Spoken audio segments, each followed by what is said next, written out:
the webinar is going to be recorded. It's also being live streamed.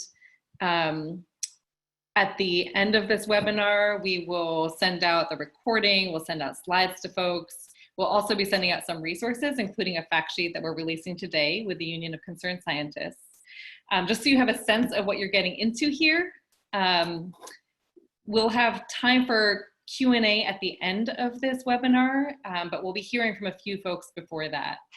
While you're here, we invite you not only to make sure that you rename yourself on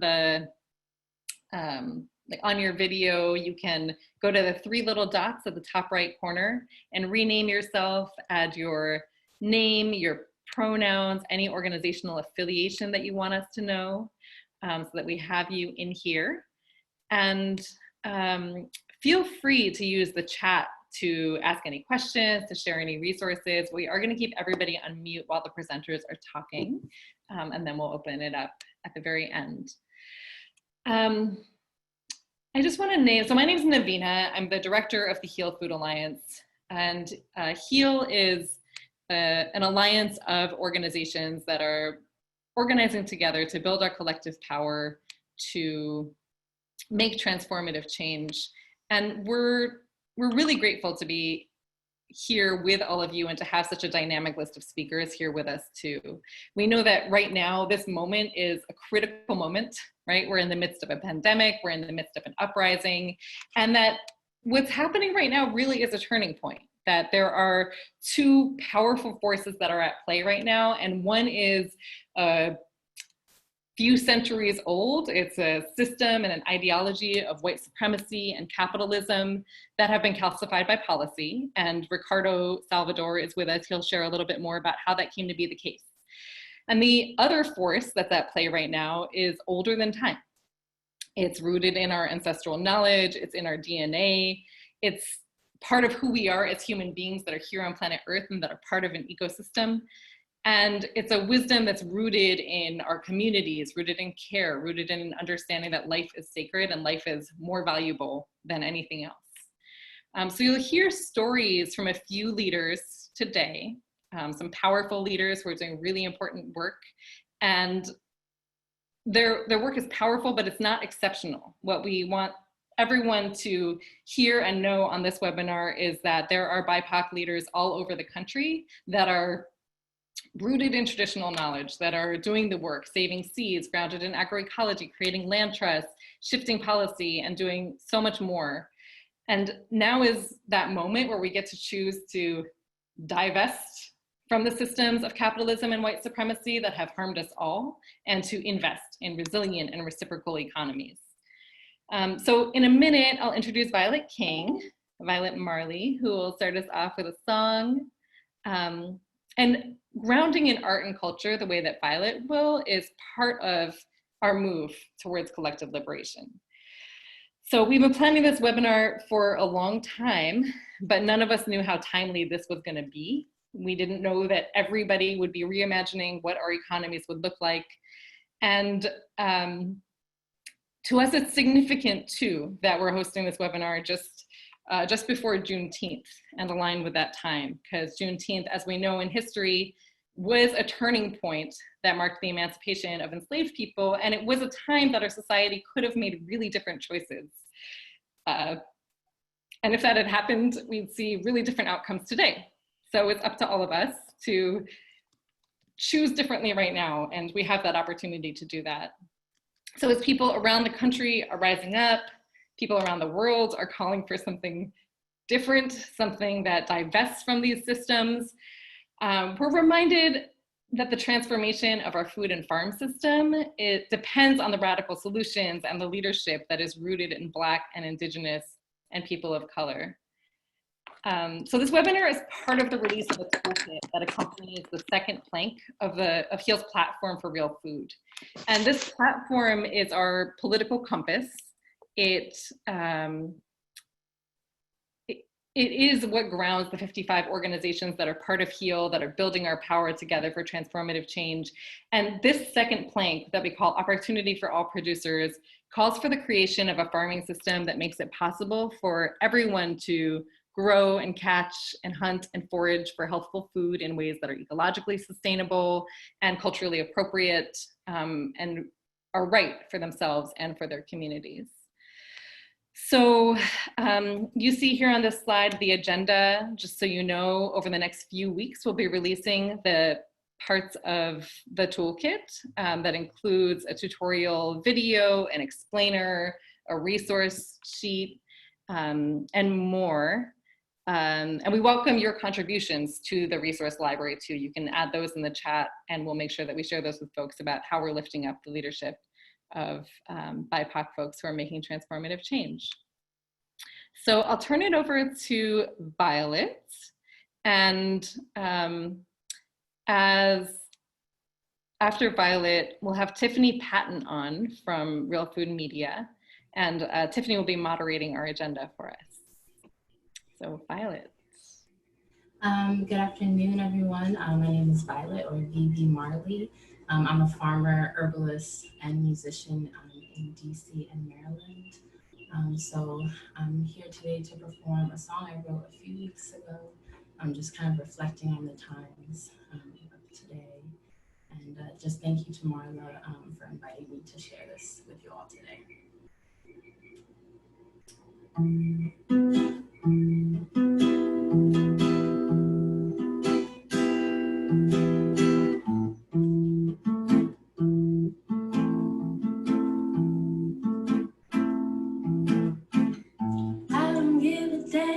You think about me, you would lose your mind if you had to be me.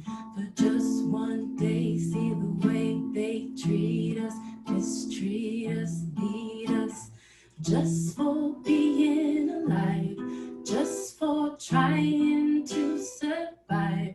But I won't take it no more. You won't make me lay down no more. I'm gonna rise. I'm gonna rise. I hear the ancestors, they speak to me. They say don't be afraid, 'cause we got you, we got you. I hear the ancestors, they speak to me. They say don't be afraid, 'cause we got you, we got you. Yes, we hear you call. We watch the tears fall from your eyes. You're not alone. We're waiting here on the other side. We hear you moan. We watch the tears fall from your eyes. You're not alone. We're waiting here on the other side. Just call and we'll be by your side. Thank you.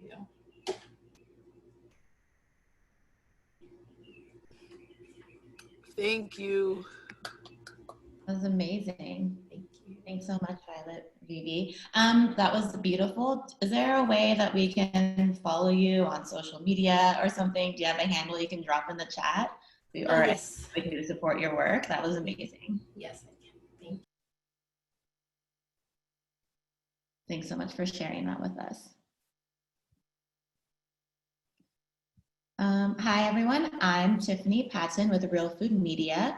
I'm a part of HEAL's Steering Council, and I'm just going to facilitate the switch between speakers today.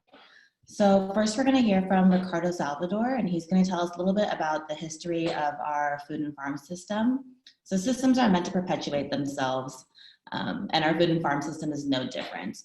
And to understand the problems and opportunities that we're facing now, we have to learn about how the system was created and what inequalities, efficiencies, and inefficiencies were built into it. So Ricardo, he's gonna give us this very brief history of our food and farm system to ground this webinar.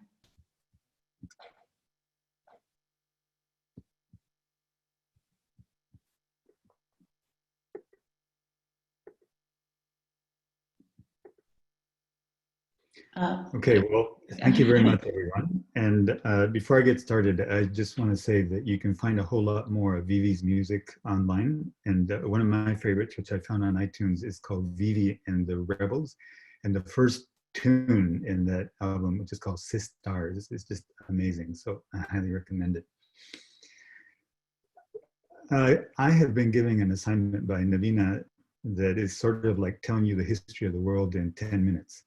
So I'm going to do my best, and I'm going to start with a punchline because I could get pulled off at any moment. So the punchline may sound like it's technical, but hang with me because I think it's fundamental to understand the agricultural system that we have today. What you're looking at here is the picture of a river delta, which is where we began to do agriculture. Here, natural agricultural or biological and physical forces concentrated nutrients. And this is where our ancestors noticed that things tended to grow better because they were naturally fertilized by the flow of water that was coming from a much broader watershed and was being concentrated at river deltas. But after a while, we just weren't satisfied with finding river deltas or piedmonts like you see here. You can clearly see the erosion coming off of the top of these mountains. This is down in the Coachella Valley. And we found that those alluvial fans at the bottom of all of that erosion were places that, again, were naturally concentrated nutrients and water where we learned to do agriculture. And to this day, that's a general principle of what is called runoff agriculture all over the world. Even in the Coachella Valley, you'll notice all of the agricultural fields at the bottom of that Piedmont. So it is still a pattern, but now the innovation has been that rather than just happening upon one of these Piedmonts or a river delta, we create these now. And here's an example that's from the northeastern part of the state of Colorado, a monoculture of corn, which all over the world would be held to be an archetypal example of the most successful, most productive agricultural systems that they are. But its river delta or its alluvial fan looks something like this. What you need in order to be able to make it operate is the land, of course, and then you need capital so that you can provide all of the inputs that are required for industrial agriculture. So you see some of these inputs here, which consist of seeds, fertilizer, mechanization, irrigation water in northeast Colorado. So here's the punchline. If I get cut off in the next minute, here's the thing to remember about what agriculture is. Most people would believe that agriculture is about the seeds, about the fertilizers, about the machinery. That's actually the way that you implement agriculture. But what agriculture is how do you get a hold of that land to begin with? How do you have the capital to provide for the inputs? How do you get a hold of that water that you can then use to support agricultural practices? So ownership of the land and water and of the resources is what agriculture is all about. So when you hear news headlines that are around fights for or fights for access to rivers, those are inherently arguments about who gets to benefit from those natural resources. And usually it's in the form of agriculture, and usually it's because we're interested in food security. So the powerful, obviously, have an advantage in terms of assuring their food security. That's the talk. Who gets access to all of these resources?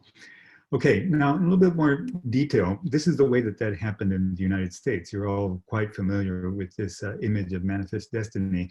And if you haven't studied this very carefully, just notice what the iconography is intended to, in our face, portray. So it's the mythology of the way that the continent was colonized. Look at this image from your right to your left. Notice how there's sunshine and there's light and there's technology moving to the west of the country.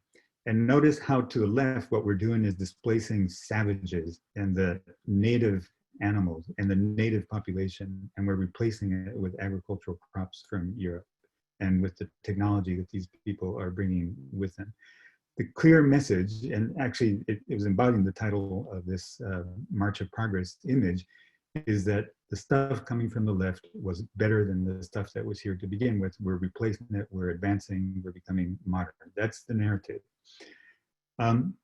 So, of course, the folks that conducted these activities displaced people in order to appropriate the land. So it is absolutely no surprise to anyone that's keeping track of how that took place, that when you take a look at who got the land, who got the water, who has access to those mineral resources, who built up their wealth so that they have the capital in order to be able to perform agriculture, that you should have a predominantly white occupation. This is what you would predict. So I'm going to show you these statistics from the Department of Labor. It's a list of all the occupations in the United States. And I'm actually just going to show you the top decile, the top 10% of these occupations. And so these are the whitest occupations. And notice when we get to the top here, that farming and ranching is nearly 96% white. There's only one other occupation which is whiter, and it's veterinarians. And so you'll understand why I can actually lump those two together and just say that the agricultural enterprise in the United States is overwhelmingly white in a country where demographically we're 2/3 white. So this is not a natural outcome. This is an engineered outcome. It is a picture of conquest. So the system reinforces itself. You know, we're just going to look at this very quickly. These are this year's National FFA officers teams. You don't have to look very hard to see, you know, what the story is that's portrayed there.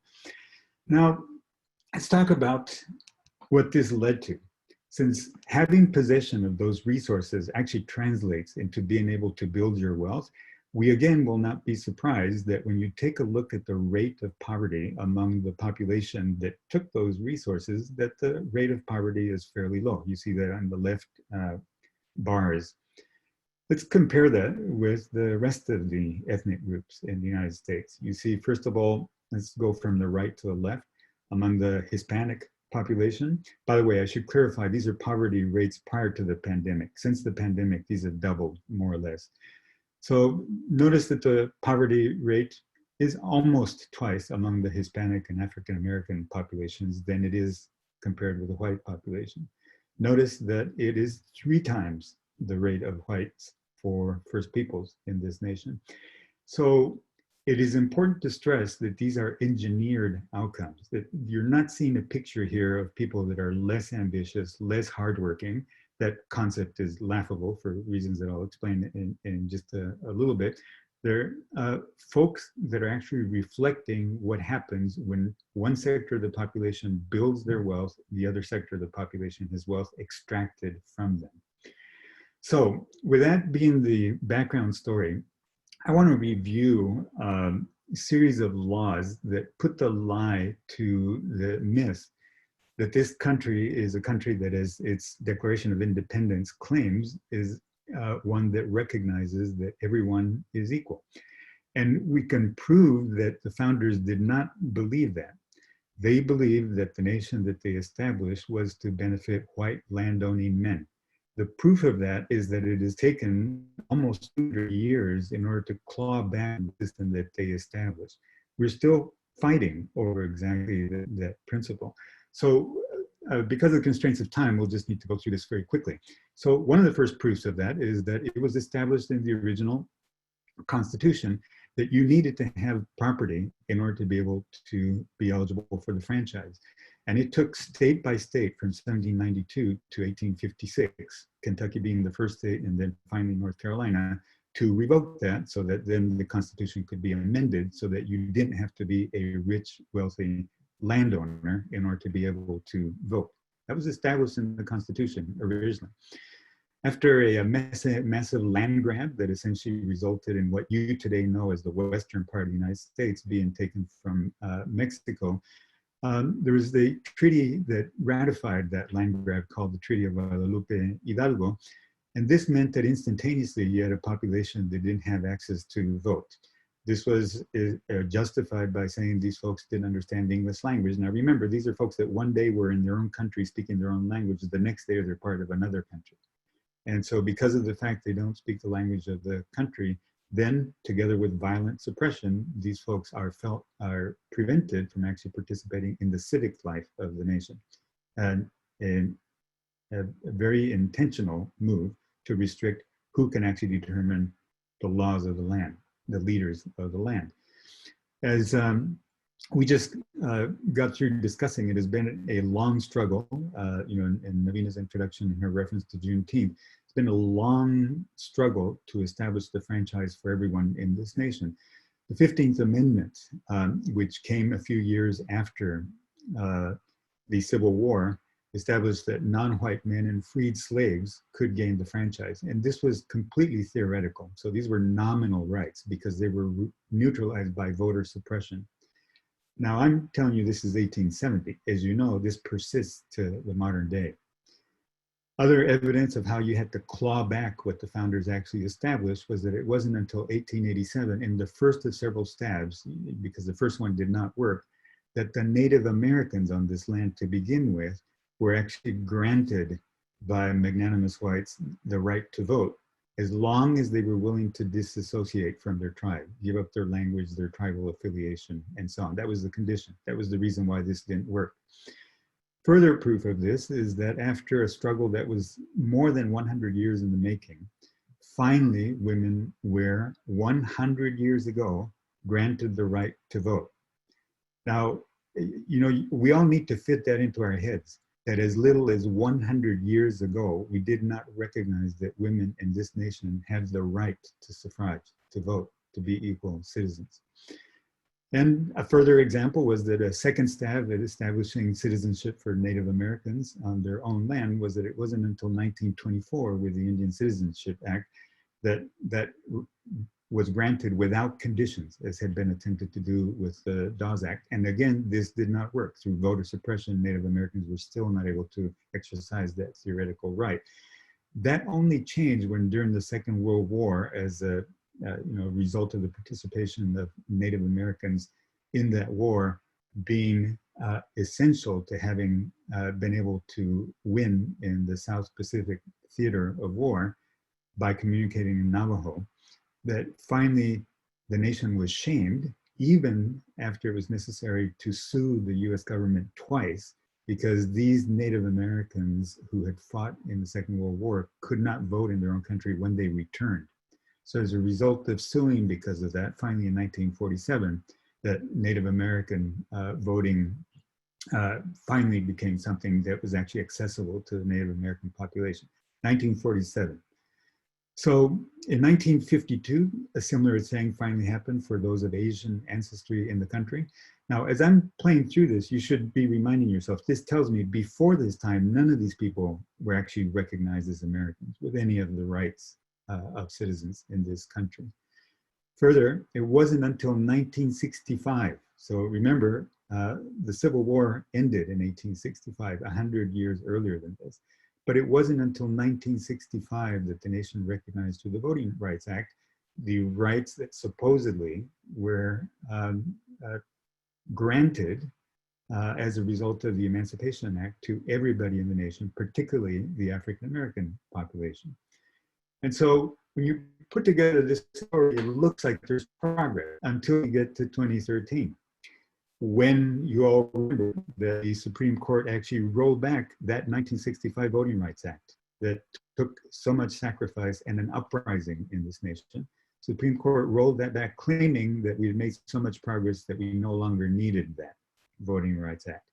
And so as a result of that, predictably, as many people warned, essentially we have a resurgence of voter suppression.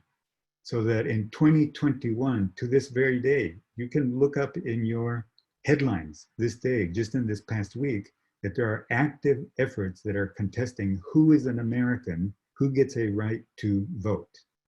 And this is in our face. This is not being hidden.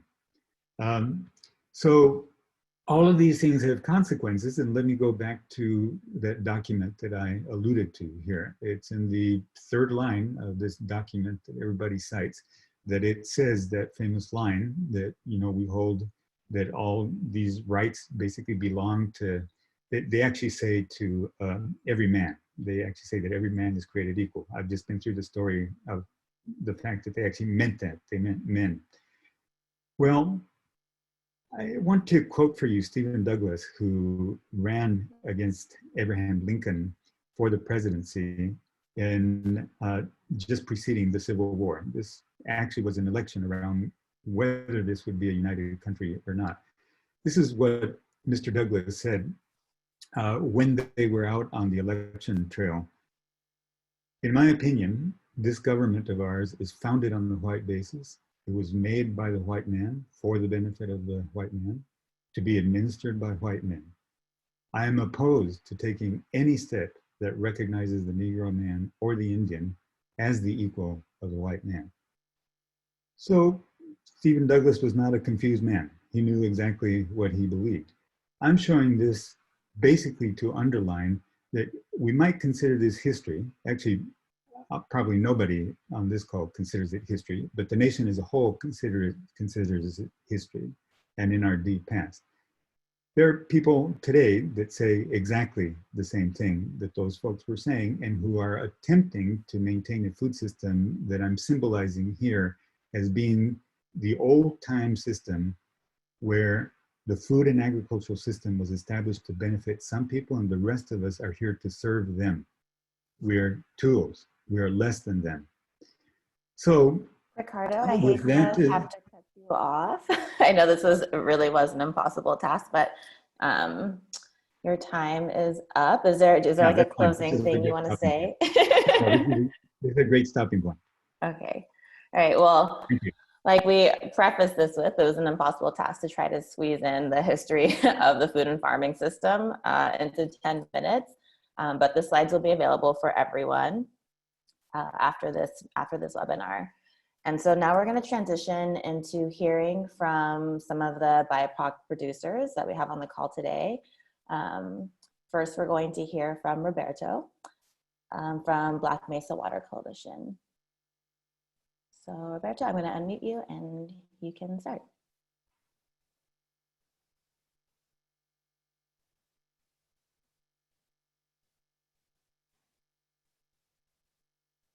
I'm having trouble unmuting you. All right, can you hear me? Yes, there we go. All right. Good morning, good afternoon. Thank you to HEAL and the staff for organizing this and everybody that's on this call. My name is Roberto, not Lewis. I work with the Black Mesa Water Coalition as the Restorative Economy Coordinator.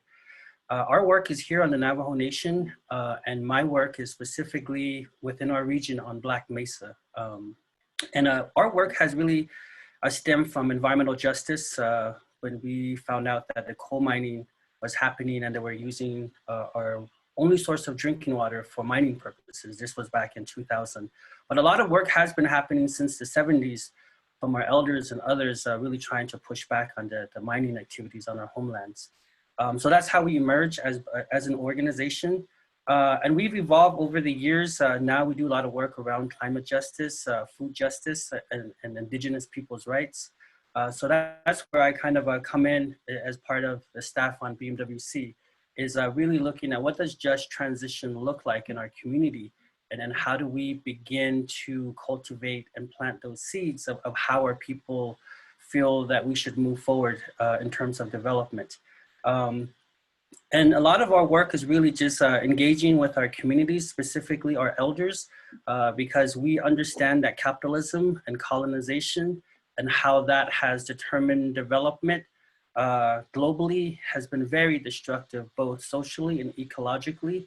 And we understood that, and we wanted to look at what are the original ways and the original practices that our people had, and how can we build on that knowledge that still exists in our communities, and reclaim some of the knowledge that are not really present in our communities. So that's where restorative economy comes in, is really restoring the proper understanding and relationship to our homeland, and how do we create systems that can really benefit both the healing of land and people, and really coming at this from a communal approach, not necessarily individualistic, but really as a community.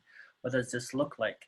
And again, the intention is how do we create systems that can be regenerative, and that in that system that we're a part of, how does that bring hope and reassurance that future generations that come can call this place homelands. So it's really, again, connected to our traditional knowledge and how we work. And thank you, Ricardo, for kind of giving an overview of the historical context. I think for us, we really understand or at least our relationship to the current systems, which is capitalism, and also to the US government, really comes from the doctrine of discovery, where it was, that's where we were dehumanized as indigenous people, and lands were taken illegally and made it legalized to take lands under the idea that we were less than human because we were not Christianized and we were not engaged in, I don't know, in the Western thoughts or European thoughts. We had our own ways. So a lot of the federal Indian policies have emerged from that perspective. One of the main ones in terms of the US tribal relationship is domestic dependent nation, which again, the idea was that we didn't have the full intellectual capacity to run our own affairs, and that we couldn't adapt to the changes and what the white men or Americans were bringing to us, and we needed a white father to guide us through this. So that's where the trust relationship is established between the US government and tribal people. And that's been a horrible experience for our people, especially when it comes to our interaction with our homelands from our own understanding and being forced to assimilate and take on the ways of white people. And numerous laws have come about since then to present that really has wrapped itself around us of what we can and cannot do. And it really does impact our food system. And also the life forces that is on our homeland, whether it's water, whether it's a mineral, whether it's fossil fuel. Tribes are really just given pennies, and corporations can come and just do whatever they want and reap the massive benefit in the billions. Some of the organizations we've worked with have calculated that since the 70s, we've over $1 billion of potential revenues that could have been, invested in our social development, and that really contributes to that graph that Ricardo had put together. So definitely an economic injustice that exists within our systems. We could have been one of the richest nations, and a lot of tribes do have a lot of resources that would have really helped them build their society, but then again, a lot of the greed and the politics that existed and strong connections to these companies, to the federal government, really cheated us out. So as we move forward, we, again, in our work in the restorative economy is really to look at the traditional understanding and the traditional life ways, especially with climate change, knowing that things are going to drastically change in the coming years and that we have to do things differently. Again, trying to reduce our dependency on fossil fuel. And for us, we're fortunate as the Navajo people, that we still have certain life ways that is still in our community, even though it's illegal to continue to produce food and have livestock in a region. Our people still carry these life ways. So we have been actively working with our farmers and livestock owners and figuring out how can we rebuild that knowledge in our relationship to our landscape and things that we do within our landscape, and how do we create opportunities for a fair and just market outlets for our producers. So that's been our work.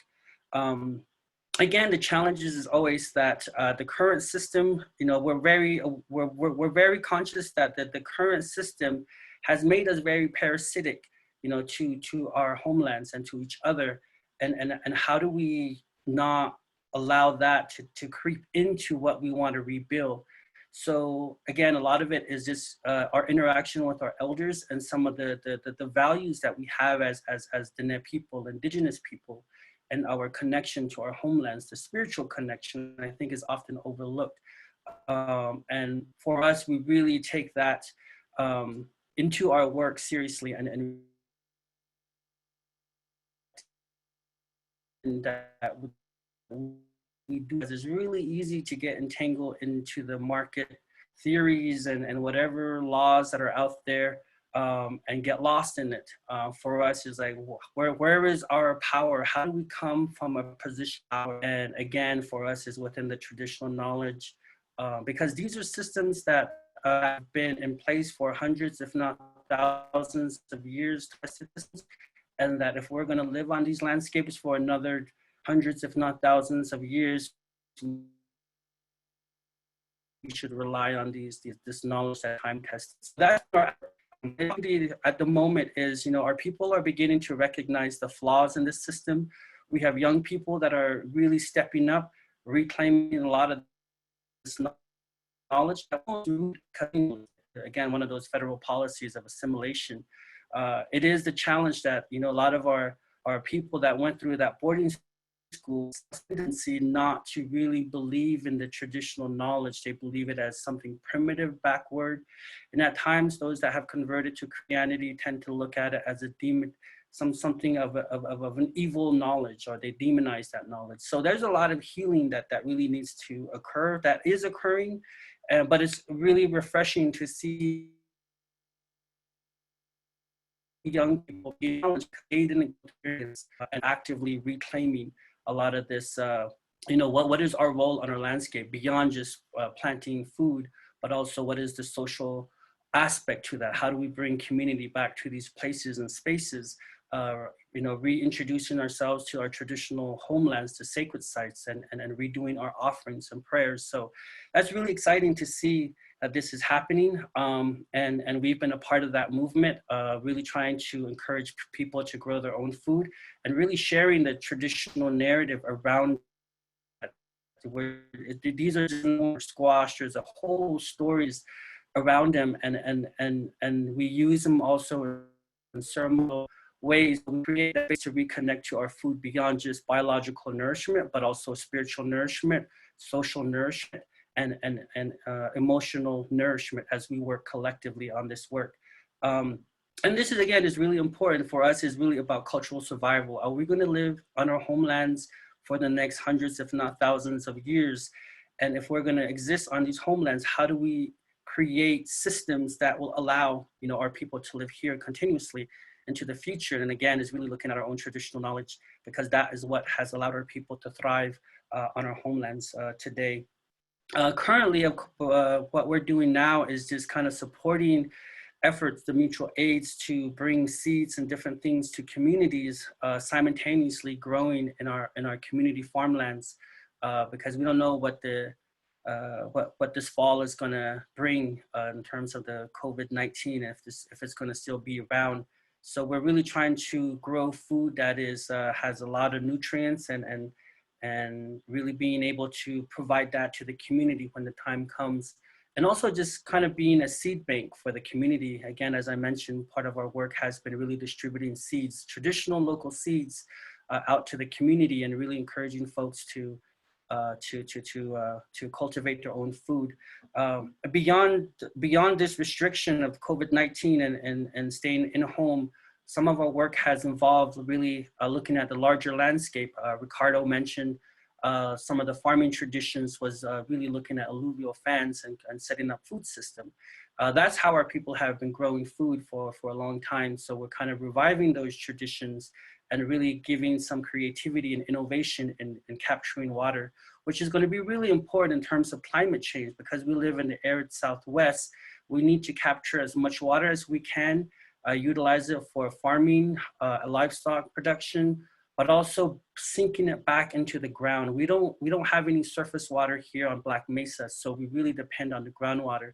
So part of this watershed restoration effort is really to ensure that we are, rebuilding regenerative ecosystems and making sure that we are harvesting these life forces that come through, and making sure that there's enough for future generations to come, and also utilize what we can for our current production.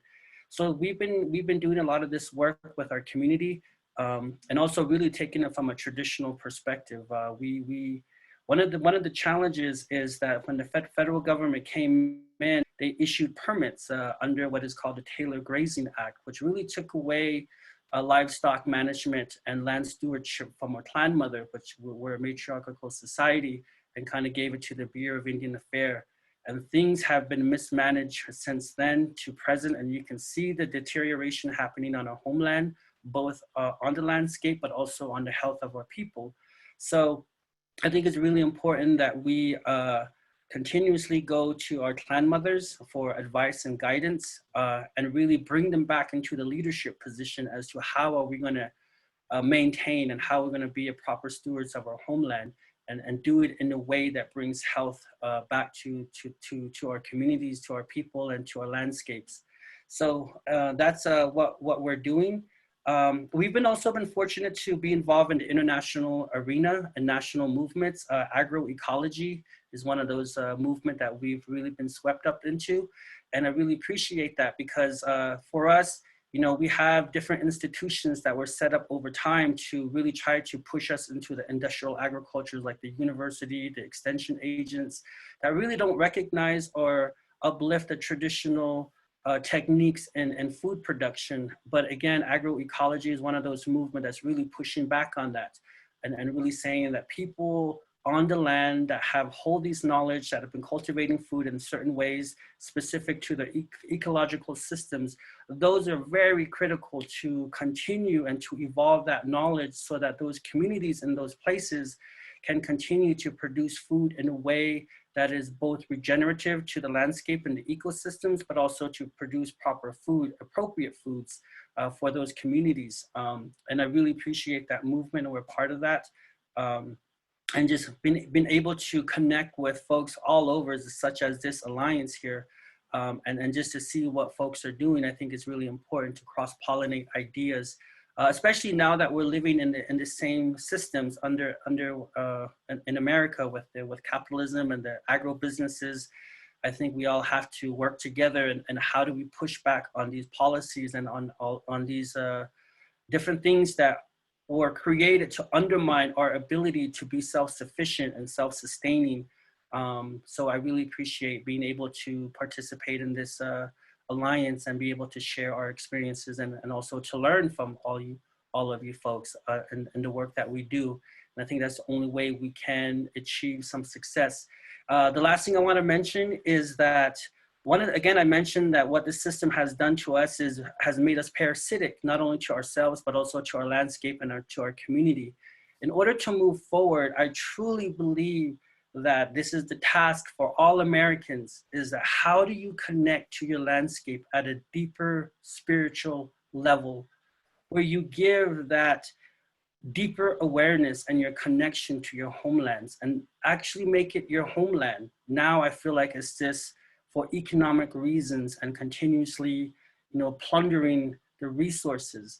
And then how do we shift that thinking rather than plundering resources? How do we take care of these life forces? They're not just resources, these are life forces, how we understand it, and how do we connect to those energy and really celebrate them and in our connection to that. I think that's the only way as a country, as the US, we can really move towards an economy that really comes from a humanistic perspective and recognizing our humanity and recognizing our own sacredness and sacredness of everything. I think that's the task ahead. And again, it's going to be manifesting in such diverse, beautiful way. I think that's the beauty of cultural diversity, is that there's an opportunity to recreate and to reconnect in that way. So yeah, again, thank you so much, Roberto. That was really great to hear about you and your work. Also that call to connection. Ricardo talked a lot about the tactics that were used to divide people, and so thank you for that. Next, we are going to have Sonia and Shania from Soil Generation to learn more about what they are doing to connect people to land and to resources in Philadelphia.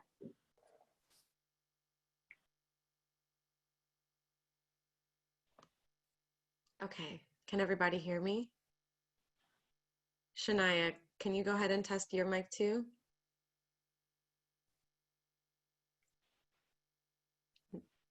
It looks, yeah, I don't know how this works, y'all. Great, we can hear you, Sonia. Okay. And yeah, and Shania, you seem to be Oh, unmuted. all right, Great. you can hear me now. I was over here cursing up a storm because my Thank you to everyone who's attending, and thanks to my fellow presenters. It's really awesome to see some really dear and familiar faces. My name's Sonia. I'm an organizer with Soil Generation, and I'm here with my comrade, my family. Shania, do you want to introduce yourself? Hey y'all. Yeah, I'm a real transparent being, so I'm like honestly like crying my heart out right now. But I'm Shania. My pronouns are not on here, but I use they, them pronouns. I'm also an organizer with Soil Generation, but like just through life, I am a youth and food advocate, and just an advocate for making sure we get free, y'all, because this is why I'm crying. I can't do this no more. Thank you for your words, homie, Roberto. Like that shit was just really hitting over here. I'm like, oh, still trying to get my life, you know what I'm saying? Thank you. Yeah, so I mean, Philly's been impacted pretty hard with these protests and you know, police violence. It's been a really tumultuous couple of weeks. So work with land doesn't stop, and folks are still hungry. So you know, we at Soil Generation, we're a coalition of Black and brown farmers, but most of us are Black and most of us are women and femme folk.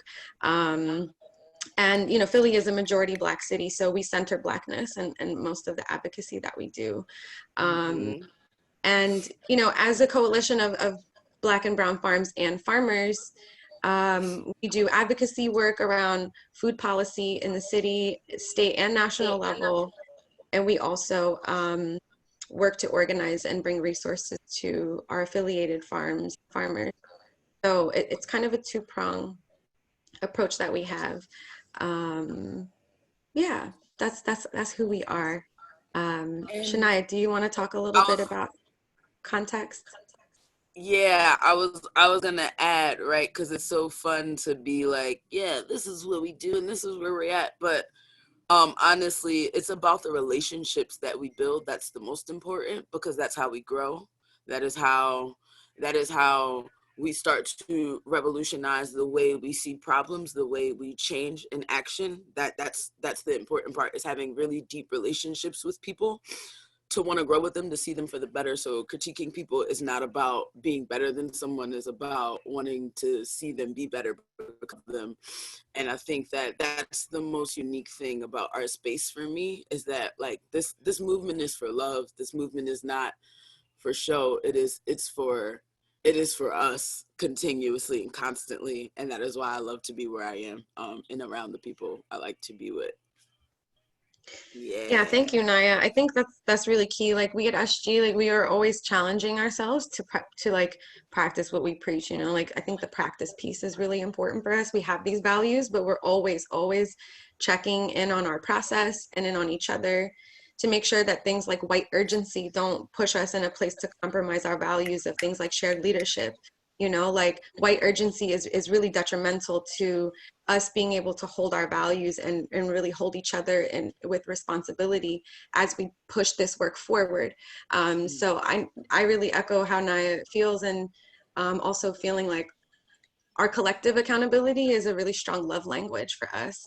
And that's been really powerful and transformative. And I think for us, like if we're not taking care of each other, if we're not healthy and well, then it's not really revolutionary, right? So like we don't glorify the martyrdom of like being an activist who's overworked and underpaid. It's like, no, how can we do this and be whole? Isn't that the goal, you know? Right. So yeah, that's our philosophy, and that's a little bit of like the soul of how we move. Wait, I'm sorry. I saw a really important question. Somebody asked, what is white urgency? And I want to address this. It is the tendency to move faster than you need to. It is the tendency to only respond when it is needed, but not doing it so things are prevented. That is how I feel about what white urgency looks like. It is to fix things when they come up, but not to think about how to fix it so it does not happen. It is to just respond and look like you're doing something urgent, but you're not, low key. It's only to save face. That is how I personally feel and think about white urgency. It is the urgency to keep things in order. You know what I'm saying? It is a panic, but like we really are, y'all. Like there's been a panic, and like there's been urgency around us for a really long time. This pandemic took people to open their eyes. So I just wanted to answer that question. I'm sorry for interrupting. Don't apologize. That was great. Thank you. So yeah, so, you know, Shania and I were just talking before this call about how we wanted to approach talking about our work, because the context of like the political climate right now is really tense. And I think, you know, we started to touch on just connecting what we do to the very visible, like, you know, racialized police violence, and talk about racialized land-based violence, right? And food violence, like understanding food apartheid in Black cities and Black neighborhoods as an act of racial violence is how we think about our work. So yes, police brutality is very visible and in the forefront, but if we're talking about systemic racism, we're talking about racial violence in every institution. And the ones that we tackle as Black radical farmers is more related to land, environment, and food. So that's sort of like, how are we connected to food and colonization context. Shania, do you want to say more about that? Yeah, the just really in reference to what you were speaking to in terms of like thinking about folks who are advocating for land and advocating for food justice, thinking about the context of Philly, just speaking about how tackling and thinking about gentrification is a really, really big part of that. And I just want to name that for other folks who are dealing with it and are might be contributing to it in their spaces, to understand that moving into spaces where Black people are and putting up Black Lives Matter signs is not revolutionary, because at the end of the day, you're pushing us out, and we are displaced in more places than one. And that's just what I wanted to add to those facts. So thanks for asking, Sonia, because it's a really real thing that we're facing, that we are, like, the thing is with being hungry, right? You connect it to you having housing, because if I'm hungry, I also probably don't have a place to cook my food if I am, you know what I'm saying? So the housing and land epidemic around racial justice is real, because if we don't have spaces to retreat to heal ourselves, then what are we doing? You know what I'm saying? Or what are we gaining? And that's something that I know I think about often, because it's very hard to feel like if I do something, I can go somewhere afterwards and be safe. And I think we think about that a lot with having agency over our own food and our own spaces, and the fact that we don't have access to that is violence, you know?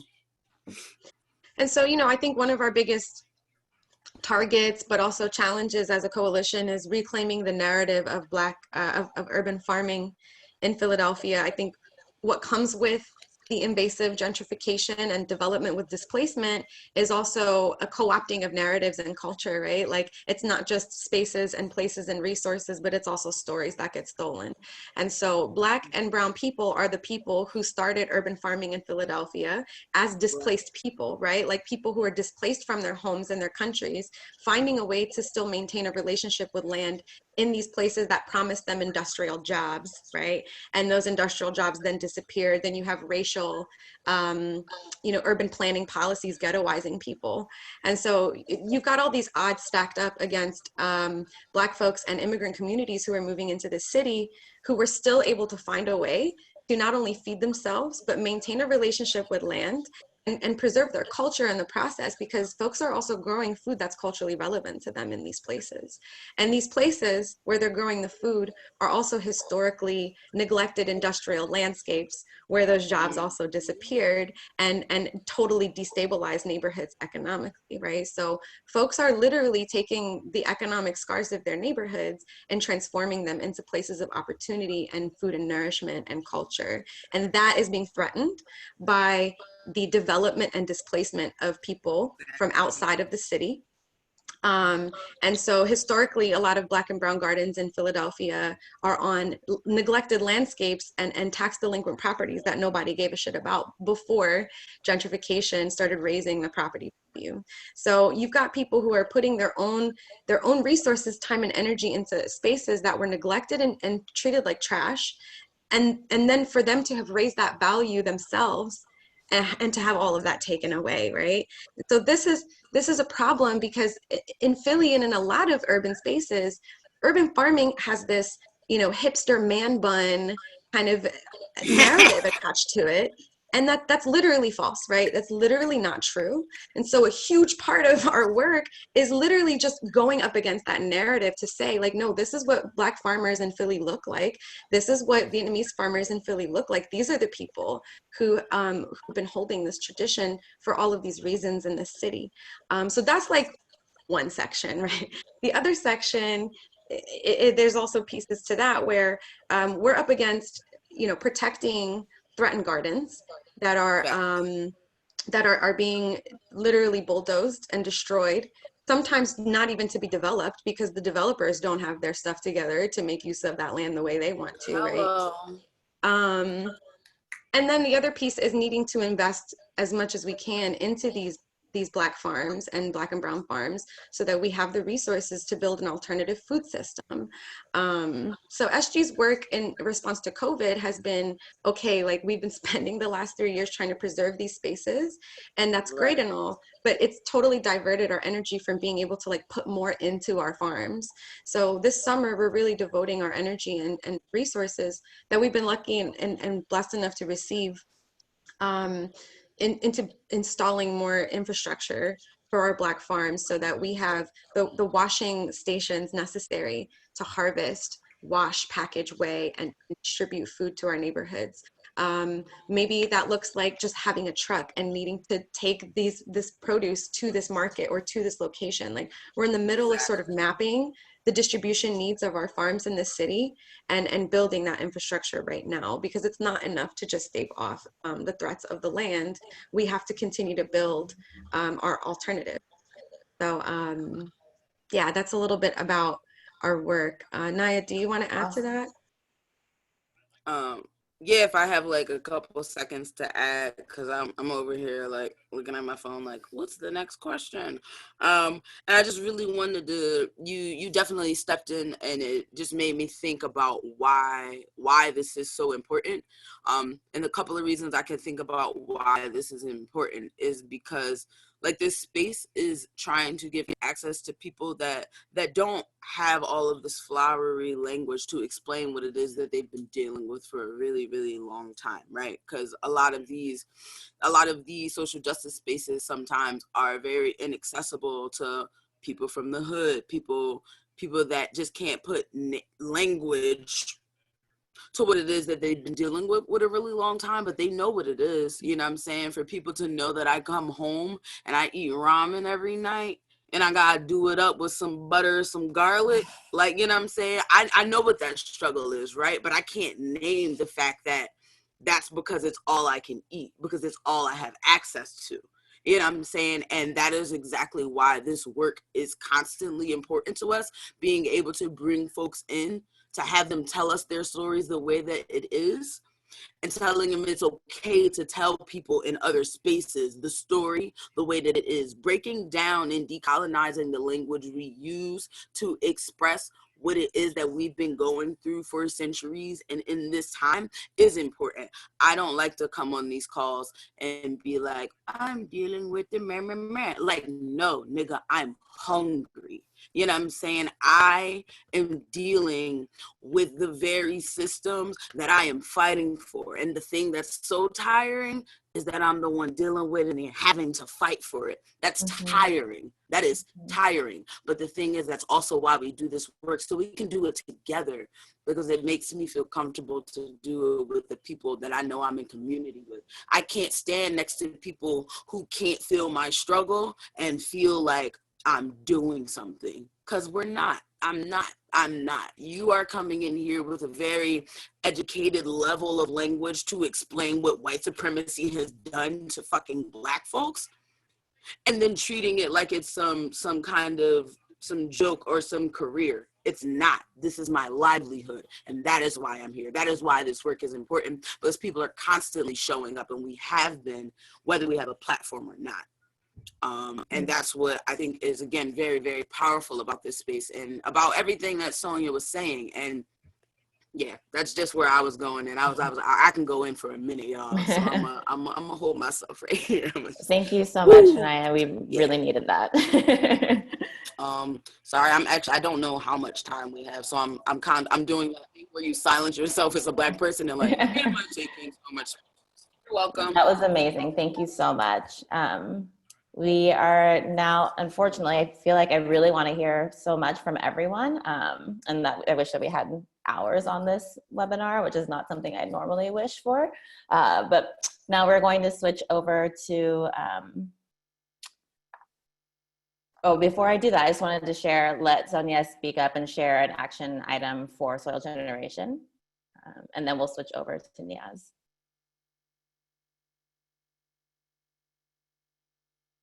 Okay, we're back.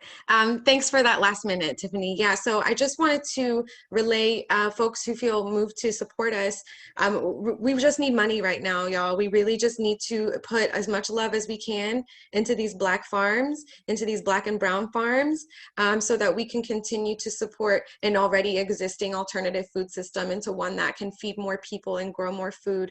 It's already being done. We just really need to nurture it and water it some more. So, you know, that could look like I said earlier, washing stations for, you know, hygienic and safe distribution of food, or even getting trucks for people so they can run their food. But we really just need that support right now. Thank you. Oh, and our website, I sent it to Tiffany, but I can send it to everyone. It's just www.soilgeneration.org. There's a support page where you can donate money directly to us, and it should be right there. Thanks. I'm going to type it in the chat. Marla just dropped it in. Oh, great. Thank you. Okay. Thank you. And then just FYI, because we have been going a little bit over time, there's not going to be that much time for Q&A. But we're going to share as many resources as possible with everyone after this. So without further ado, Niaz Dori from NAMA, or Northwest Atlantic Marine Association, and the National Family Farm Coalition is going to share.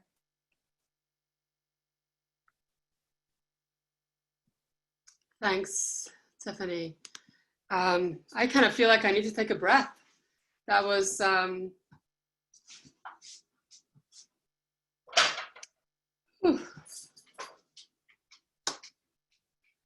Sonia, Shania, you guys really brought some power to the house. Give me a minute.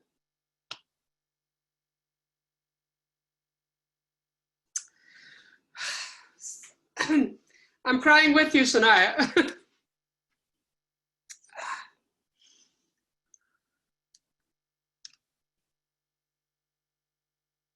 Kind of feel like I need to give the floor to all of you instead of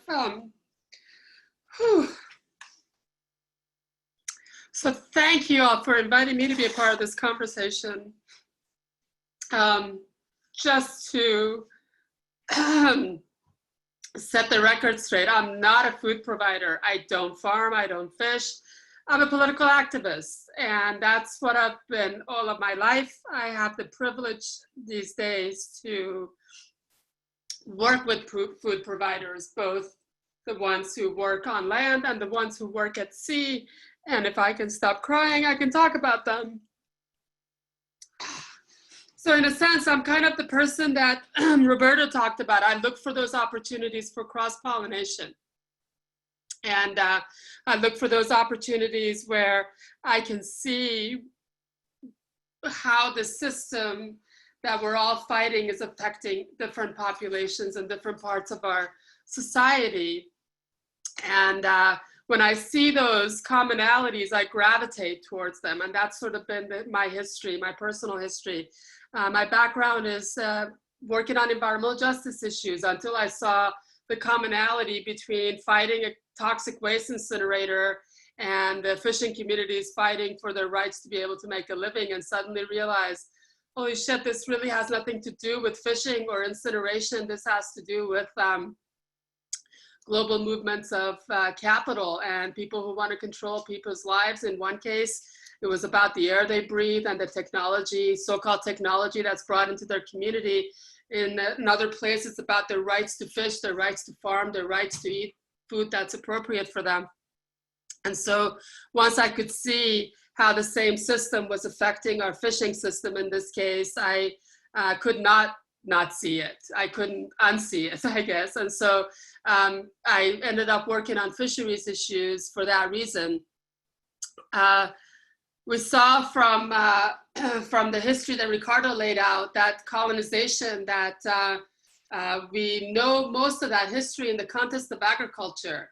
But as you saw on that light part of the slide that Ricardo showed, where the boats, those beautiful schooners that were on the shorelines there, and then the migration that happened westward, those schooners, you know, we think of, so let me back up for a second. I do represent two organizations. I represent, or I serve, I should say, the National Family Farm Coalition and the Northwest Atlantic Marine Alliance.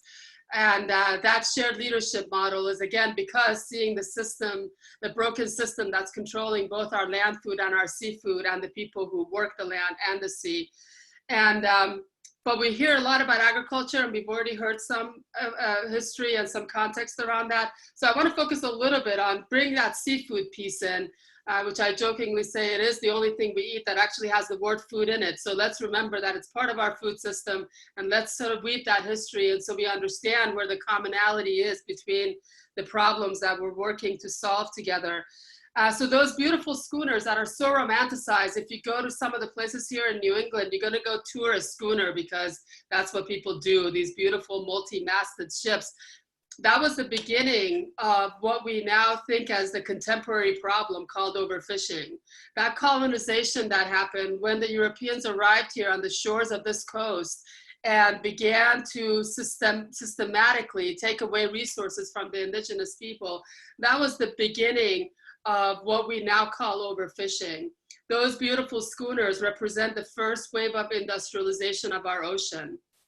When before that, the ability to fish was really limited to the strength of people's arms or the size of their boat or the natural ecosystems when the fish came to you. Now those beautiful schooners put the boats on top and took them to the fishing grounds, and we suddenly discovered that we can actually demand from the ocean the same species 12 months out of the year, much like we demand strawberries 12 months out of the year, and we know their consequences, their social consequences, their ecological consequences, their economic consequences. And of course, they taste like shit. And so we know that there are consequences to that industrialization that occurred. And then with that came taking the access to those shores away from those people who lived and fished there for generations before the Europeans arrived. The next wave that ended up adding layers upon layers to that problem was the industrialization that came after World War II. And with that came a level of so-called modernization and so-called efficiencies introduced in the seafood system that were backed up by neoliberal policies that essentially said, whoever can catch the most amount of fish in the cheapest way possible are the ones who are doing it right. And so we went from a way of fishing and in many cases farming that valued our work, that the value was in our work and it was in how much we got back in return, to the value being about the volume of fish that we were catching at that point. And so this was, so we went from a high value, low volume society to a high volume, low value. And I want to focus on the value because I feel like that is where I see the most commonality between all of the movements that I've been lucky enough to cross paths with, is that most of the people, most of the food providers, almost all of the food providers, whether they're farming, ranching, or fishing, do not get paid the value that they're worth. And at the same time, many of us can't afford to eat the food that is coming off the boats and off the land. So somebody's making money in the middle of this chain, and it's not the farmers, and it's not the fishermen, and it's not the ranchers. And I really want to talk about that because I feel like that is where our opportunity to break the silos between land and sea, although I was recently told I shouldn't talk about breaking down silos because silos have an important role on a farm, so let's leave them be. So breaking down those barriers, breaking down those walls, that keep our land food and our seafood apart. Because in many cases, those who are devaluing the people who are providing us with our food and taking away the benefits that they get from their day's work are the same ones we're fighting, whether it's the Unilever that we're fighting on land, we're fighting them at sea. We're also fighting them when it comes to toxic chemicals that end up in our bodies through manufacturing processes. So this issue of value, this concept of parity that I've been learning a lot about, where people are actually paid their cost of operation, and cost of operation to be determined not only based on what it costs you to get the seed and what it costs you to get land, but also what does it cost you to get healthcare? What does it cost you to buy clothes? What does it cost you to send your kids to school? What does it cost to have lives with dignity? That to me is what cost of operation should be. And right now, cost of operation is very simply and very narrowly defined as certain numbers of inputs, that certain items of input that go into your operations. And that's what we consider your cost of operation. When it's beyond that, we have fishermen and farmers that are literally fishing and farming in the red. By the time their food arrives at your supermarket, they're already in debt. And they can't send their kids to school and they can't buy food for themselves, as we just heard from Shania. And so we really have to define what we mean when we talk about cost of operation when it comes to policy. And we have to really redefine what we mean by value when it comes to our food system. And we really have to honor the hands that touch our food, whether they're workers on our farms or on our boats, or whether they're the actual farmers and the fishermen and the ranchers. And without valuing their work and their livelihood, we're never going to value enough the food that they provide on our tables and put on our tables. And there are a number of policies in play right now. You know, we have on the NFFC side, there is a piece of legislation that is called, I think, Relief for America's Small Farmers. It's kind of a drop in the bucket. It offers $250,000 of aid. And it's not enough for a lot of farmers. It's not enough. However, the content of the legislation allows us to redefine this economic system that has been holding farmers, ranchers, fishermen, and others hostage, that says you're not valued, your work is not valued, and we're going to continue defining how much we're going to pay you based on this antiquated definition of efficiency, which is whoever produces the most at the lowest cost of operation is the one who wins. And so if we want an opportunity to both put a little money back in the farmers' hands, especially small scale farmers' hands, and to redefine the economic system that rules our food system, this piece of legislation, it's introduced by Senator Gillibrand and co-sponsored by a few other folks, would be a good opportunity. On the fishing side, the opportunity for action is, again, through another piece of legislation. Through the COVID stimulus bills, we're asking for over $5 billion to go towards, at least 50% of it, to go towards small and mid-scale part of the fishing industry. Because honestly, the large scale industry doesn't need our help. They've been controlling the system for too long, whether it's the land system or the food system, the land food system or the seafood system. The industrial and the large scale don't need our help. In fact, if anything, they've been robbing help from the rest of the food providers for way too long.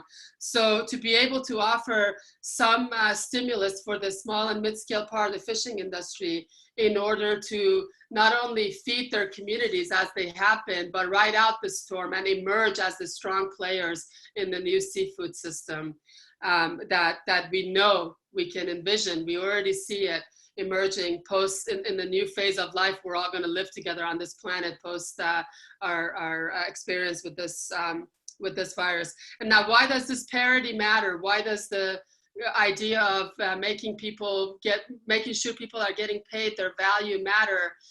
To me, it's a matter of peace. It's a matter of social peace. It's about, well, you know, some of you have heard the story, so it's going to be redundant for some.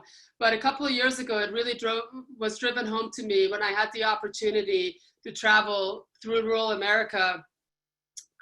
We rented an RV and traveled 13,000 miles, visiting primarily rural farmers and fishermen. And a lot of the folks that we work with that lead both of our work are not people of color. You know, they're white people, live in rural communities. They're people who many of us have been talking about as having planted the seeds of the unrest and the lack of peace we're experiencing in our society today here in the US.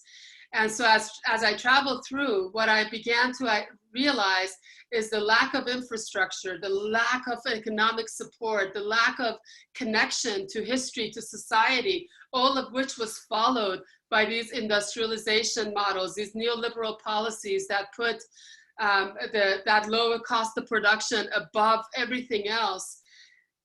They feel so neglected. They feel so left out to fend for themselves that I felt this need to address this issue of parity as a way to address the need for peace, to bring some relief into some of these communities, in order to recognize that the root of unrest is the economic systems that have been hijacked by these multinational corporations who don't care whether a farmer can pay its bills, who don't care whether a fisherman can pay its bills, who don't care whether or not we can actually afford to eat good food, and have turned our access to food into a political issue.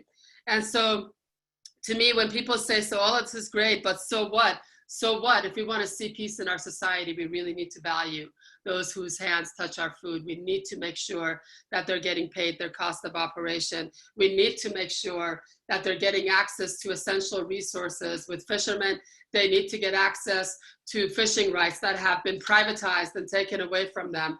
For farmers, they need to get access to land, especially Black farmers who are still to this day losing land. And some people think loss of land by Black farmers is somehow a thing of the past, but it's happening today, and it's happening through efforts by companies and pension funds like TIAA, who are stealing land away from Indigenous and Black people. And it's about Indigenous people having access to their culture, to their rights, and to their ways of life. So these are the things that I feel are really important, that we need to, to cross-pollinate together, as Roberto said, because they are really, all of these problems that we've all been talking about are created by the same systems of oppression, and different people are experiencing them different ways.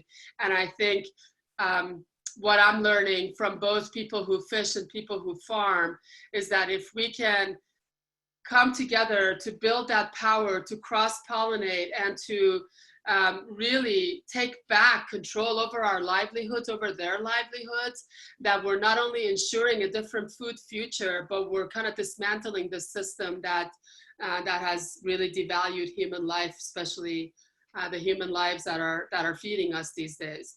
So that's what our call to action is. Thank you, Nancy. Really always appreciate all of the wisdom that you bring, and we've had so many powerful speakers. I know that we are running short on time. Obviously, we will not have time for Q&A. We are going to turn it over to Kristen and make sure that Kristen has the full 10 minutes to share the amazing work of Les Mia as well. So we hope that folks can stay on a few extra minutes, and we'll put some wrap up into the chat at the same time. Kristen, turning it over to you. Tiffany's Zoom dropped out, sorry.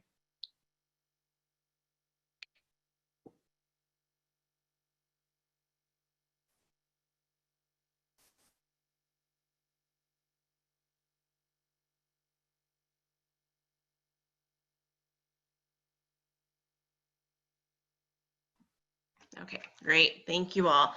I'm really excited to be here with everybody who's spoken, everybody on the webinar today. I feel really grateful to hear from everybody. My name is Kristen Aguilar. I am co-executive director at Les Mia Food Center. I am also not a grower. And actually, my fellow co-executive director, Christina, is our farm director, actually. But one of the things that we have really focused on in our organization is shared leadership. And we have to do that, right, so that we don't burn out ourselves while we're doing all of this work. And because I really think it's a way to if we're talking about changing these systems and really reimagining what nonprofit work can be and what food justice work can be, then we have to change the way that we operate, right? And so instead of Christina doing this day because she is in the field, like putting her body right on the line to grow food every single day, I have the right, like the time and the space to step up and do that instead. And it's really important, I think, to speak to that whenever we're talking about being brown women in this work, and being able to grow food every day has been something, in addition to like all of the racist issues that come up, in addition to all of the access to land and capital and access to knowledge that has come up. One of the big things that, you know, really comes to the forefront over and over in our work is, you know, the patriarchy, like the machismo here on the border is like this very real and very destructive force, right? And something that we have to go up against constantly and every day.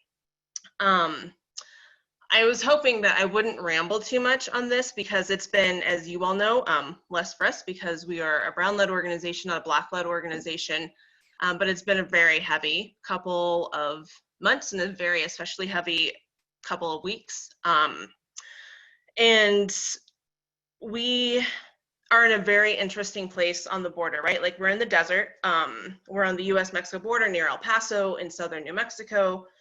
Juarez is very close. People come back and forth over the border all the time. Our staff are all over the place. Like, so these like political borders that exist are, you know, somewhat imaginary, but they have really real implications on how we can and cannot operate as well. But we're also in almost a bubble here, right? Like in this region, in the different counties that we work in, it's either 65 to 85% Latinx folks. It's a very different situation than I think a lot of other places. And so the past couple of weeks, in addition to having to grow food and feed our communities who have been hard hit, who have lost jobs, many of whom are immigrants. There's a meat packing plant down the road from us where a COVID outbreak happened, right? Like there are all these things happening. We still have to grow food and we still have to support our small farmers. And then at the same time, we're also trying to figure out how to keep pushing forward the work to deal with anti-Black racism in our communities and in Latinx communities specifically. Whenever you're talking about how history and colonization frames our work, I think a lot of people are really familiar with white supremacy in different forms, and here it also often manifests in Hispanic culture, where people will very quickly claim, oh, I'm Hispanic or I'm Spanish, I'm not Mexican, I'm not Chicano, I'm not like any of those things. And anti-Black racism actually runs, and colorism run incredibly deep and thick through a lot of our communities sometimes. So, you know, the past couple of weeks, we've been especially trying to figure out what is our role in pushing this forward and making sure that we bring that to light on the policy side, right? Because we're more than just like than a farm. We have a farm, and that has become the focus over the past several weeks because our food supply chains are being completely disrupted all over the place. People are needing more food, so we need to be growing more food than we are. So how do we do that? In our organization has been a big question. And then, but we're also, right, we also do policy advocacy, and we have several other programs in the community and in the schools, and in our Farm Fresh program with the Mobile Farmers Market, right? So there's been a lot going on, just like for everybody else. And one of the things that has come up recently, and particularly that my fellow co-executive director mentioned to me, was as we're moving through all of these changes, there's this big focus on, you know, like the celebration of mutual aid and reciprocity culture. And oftentimes in our communities and in brown communities or Latinx communities, that ends up getting weaponized against women or femmes, right? Because women are expected to do the emotional labor in an organization or on a farm or at home that is not expected of men, right? So we have several small farmers that we work with. Almost all of them are brown folks, and they're all a lot of them are very young, right? Very young to young, right? And what ends up happening is that a lot of times the women will end up having to take on these roles of educator or caretaker, or taking lead on food safety activities when, like, there's this expectation that's, you know, driven by patriarchy. And so all of a sudden you have these women who are being caretakers and who have a lot less time to actually farm and be farmers. That's been a really big issue that we've really focused on and tried to be intentional about shifting, right? So that things can start moving in the direction where, you know, the women on the land is supported and is prioritized, right? I think Roberto was talking a little bit about it earlier, how we really need, you know, that matriarchy to push things forward. We have had, one of our really big focuses as an organization has been to kind of create and cultivate this agroecological collective of young people that go through our programs, from you know, like our youth programs, Raices, who are getting like farm education, who then turn into apprentices on our farm, and who sometimes even go so far as to become staff, right? Like, that's the end goal. And kind of circles back to shared leadership, right? Because we're trying to cultivate all of this capacity and knowledge sharing and you know, leadership within our communities and up through our organization. So one of the ways we've been really adapting over the past several weeks has been, again, that shift to focus on growing more food and how do we do it. And making sure, right, that all of the food safety trainings and all of the resources that we have are in English and Spanish, because a lot of times that's lacking in a lot of places. And how do we make sure we can do, right, online food safety trainings that are in Spanish and available, since a lot of things are going virtual now. Another big push that we have been doing, thinking about, you know, like environmental justice and all of these other things, and how, and thinking about climate chaos and how that's affecting how all of us are going to have to operate, is this big focus on desert plants. We are smack, you know, like up at the northern edges of the Chihuahuan Desert. And the way that we're growing, the way that a lot of people are growing food in this region right now is not sustainable, and it's not going to last. There are tons of acres of pecan trees that use a ton of water. We're in the middle of a desert, right? Like, it doesn't make sense. So we also have this focus on figuring out how are we shifting the culture around understanding what desert food plants are and how they can feed us and how they fed us in the past, right? Like, it's nothing new or shocking. It's just how people feed themselves when they're in a certain environment, right? So we're really focused on making sure that as we're educating this agroecological collective of people, that there is this focus on desert foods and on ancestral health and wellness, and integrating that both in the care of the land, in the way that we grow our food, in the way that we eat our food. I think it's been kind of difficult. A lot of communities of color, BIPOC communities, really tend to have this culture where caring for each other means like being with each other, right? Like physically, and sharing food with each other.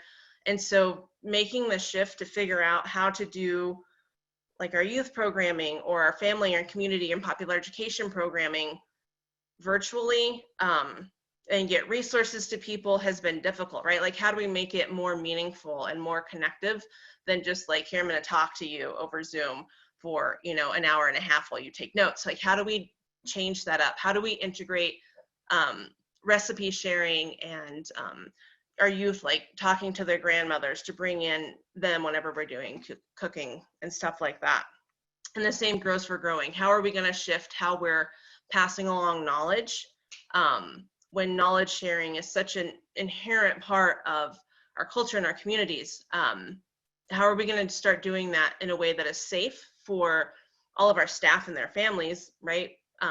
Who are expected to come and grow food and be around people or pass out boxes to families who need food, often very vulnerable people, elders, and keep them safe in the midst of a global pandemic, right? Like, how are we making sure that we do all that? I mean, we have like things in place that I would be happy to share with anybody who's interested, for sure.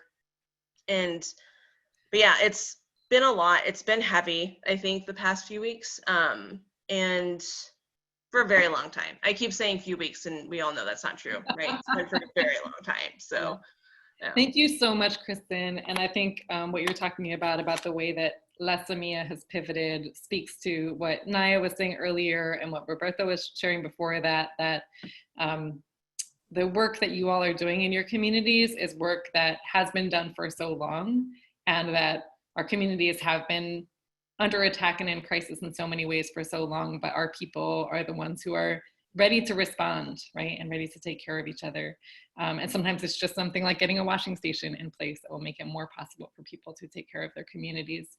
So I really want to just thank all of you for sharing your wisdom with us, and just remind everyone, this is just the tip of the iceberg. There's so much knowledge and so much experience and wisdom in BIPOC communities who are really leading this fight. Check out all of the organizations and their incredible leadership, what they've done. And we're so thankful that we were able to be part of this process with each other, and that Violet agreed to grace all of us with one more song, so we can close out together in this collective healing and this movement that we're building as we reimagine what it can be like to really be in right relationship with each other and the land. So, all you, Violet, thank you. Can y'all hear me? Okay. So this is a song I wrote in 2014 after the shooting of Michael Brown. But unfortunately, it's something that is still, I think, very relevant to what's happening right now. So this is called Black August.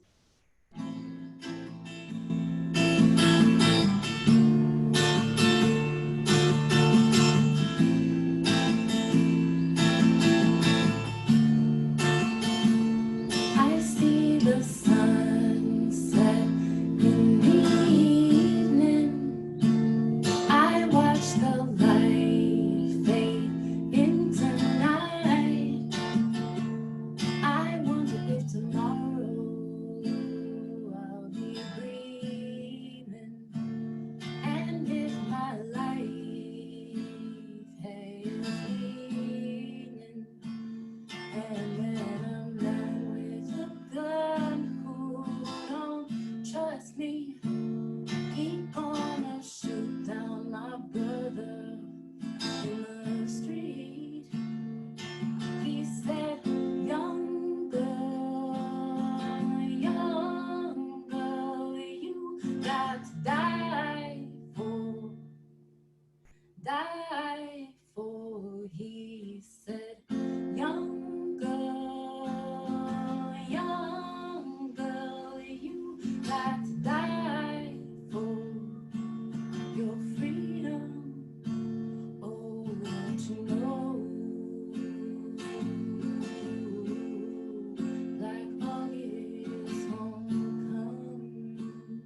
Thank you, Violet, for joining us.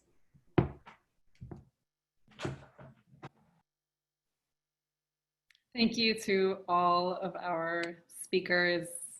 Again, for anyone who's tuning in and is not seeing the chat, the organizations that you heard from today are Black Mesa Water Coalition, Soil Generation, La Semilla, and the Northwest American Marine Alliance. You can find them online and check out their amazing work and support what they do. Thanks, you all. Bye. Bye, all.